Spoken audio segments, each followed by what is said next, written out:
एक बड़ा ही मुसलमानों ने बहुत बड़ा काउंटर लगाया महमूद गजनवी। महमूद गजनवी मशहूर है अपने सोमनाथ के मंदिर को फतह करने। उसने 17 दफ़ा में हमला किया, 16 दफ़ा हमला किया, नाकाम में 17 दफ़ा जाके कामयाब हो गया। अब ना वो जब भी किसी जगह पे हमला करने जाता ना, पहले अपने ना बाबे और से मिल के जाता है। बाबे उन्हें गपशप लगानी, दुआ करना, उसने फतह करना। तो जी करते करते इस तरह जब जाता फतह करने, बाबे और से मिल के जाता, बाबे रोटी शोटी खिलाते, दुआ कराते, उसने फतह करी या नहीं करी, उसने तकरीबन इंडिया जो था वो फतह कर दिया। अब एंड पे जाके क्या हुआ कि आखिरी उसका था सोमनाथ, वो रह गया, उसे पता ना। वो बाबे होली के बाद बाबा जी चलो दुआ करें। बाबे होली कहते यार तुझसे ना हो पाएगा, राज तुझसे ना हो पाएगा।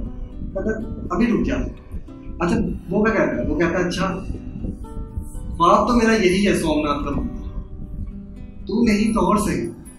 वो क्या कहता है ख्वाब उधर लगता बाबा चेंज करा देता है। दूसरे बाबे के पास बाबे होली दुआ करो। बाबे होली कहता है तुमसे ना हो पाएगा। वो फिर ख्वाब उधर लगता है, फिर बाबा चेंज करा लेता है। फिर तीसरा बाबा कहता है तुमसे ना हो पाएगा। वो फिर बाबा चेंज करा लेता है। काफी बाबे चेंज करते हैं। परेशान होते, कहते यार वजह क्या है? वो कहता है भाई डर की कितना तुम्हारे हाथ में ना जो लकीरें है ना, हाथों की लकीरें ना 90 डेज बाद चेंज होती है। 90 दिन बाद आपकी हाथ की लकीर चेंज होती है। मतलब अगर कोई अपने आप को लूजर समझता है, वो 90 डेज मेहनत करना शुरू कर दे, उसके हाथ की लकीरों में कामयाबी आ जाएगी। और एक रिसर्च भी है, 21 डेज किसी की आदत को बिल्ड करने में लगते हैं।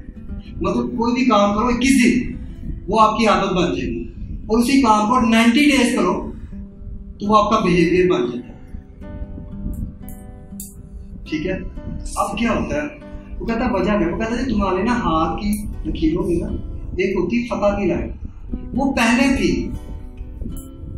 अब नहीं है, तो 90 दिन रुक जाओ, दोबारा चेंज होगा, फिर आ जाएगी।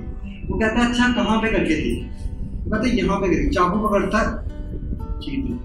कहता अब ये परमानेंट बन गई। जाता सोमनाथ का मंदिर फतह करता, ये आप पे है,